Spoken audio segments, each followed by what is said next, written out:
ओम नमो भगवते वासुदेवाय।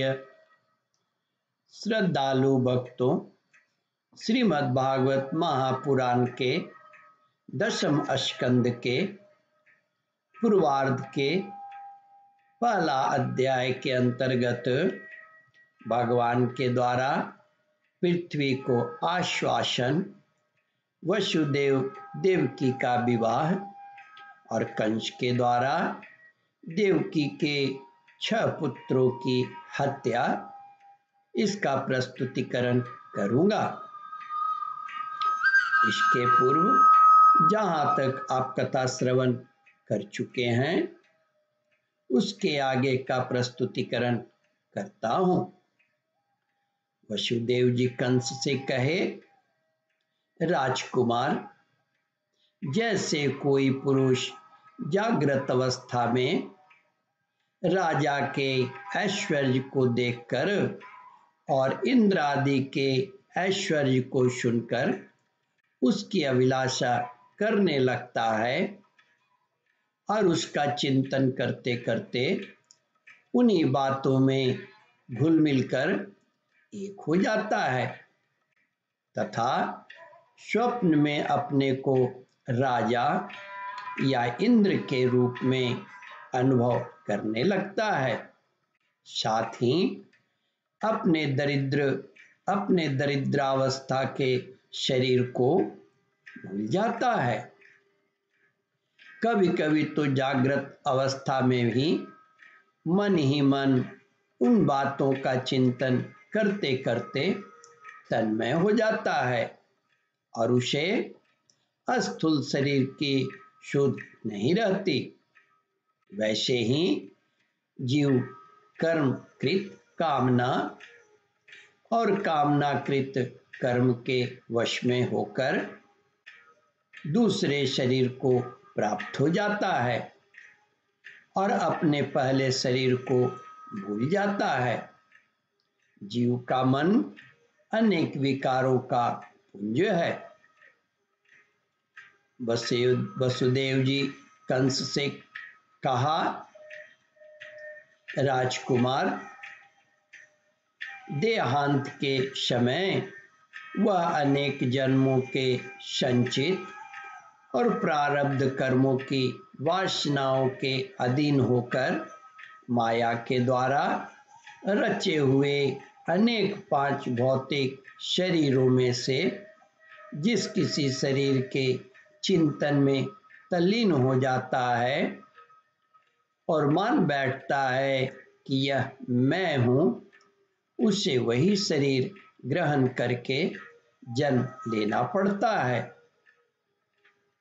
जैसे सूर्य, चंद्रमा और चमकीली वस्तुएं जल से भरे हुए घड़ों में या तेल आदि तरल पदार्थों में प्रतिबिंबित होती है और हवा के झरोकों से उनके जल आदि के हिलने डोलने पर उनमें प्रतिबिंबित वस्तुएं भी चंचल जान पड़ती है। वैसे ही जीव अपने स्वरूप के अज्ञान द्वारा रचे हुए शरीर में राग करके उन्हें अपना आप मान बैठता है और मोहवश उनके आने जाने को अपना आना जाना मानने लगता है।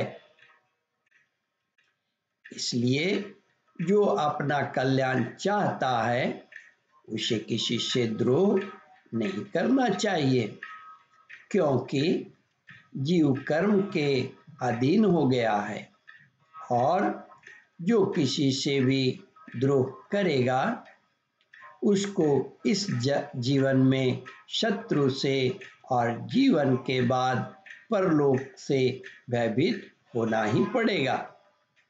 कंस, यह आपकी छोटी बहन अभी बच्ची और बहुत दीन है। यह तो आपकी कन्या के समान है। इस पर अभी अभी इसका विवाह हुआ है। विवाह के मंगल चिन्ह भी इसके शरीर पर से नहीं उतरे हैं। ऐसी दशा में आप जैसे दीनवत्सल पुरुष को इस बेचारी का वध करना उचित नहीं है।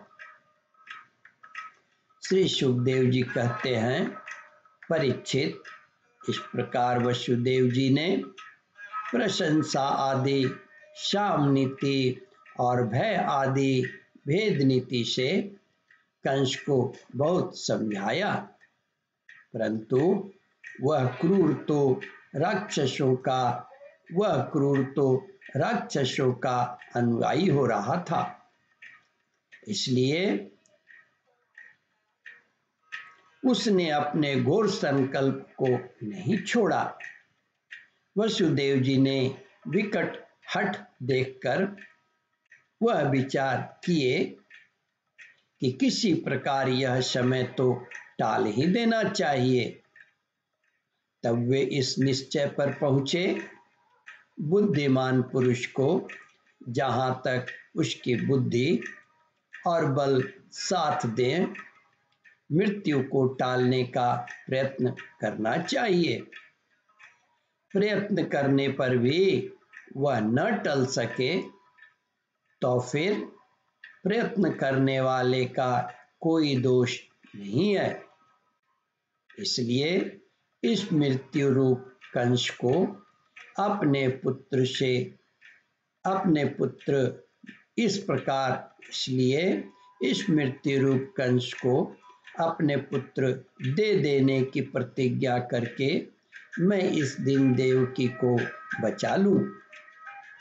यदि मेरे लड़के होंगे और तब तक यह कंस स्वयं नहीं मर जाएगा, तब तक जो होगा वो देखा जाएगा। ओम परमात्मने नमः। श्रद्धालु भक्तों, इस कथा को ध्यान पूर्वक श्रवण, मनन और इसका चिंतन करें। इस कथामृत का रसास्वादन अपने बंधु बांधवों को भी करावे।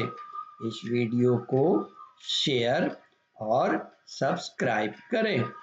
ओम परमात्मने नमः।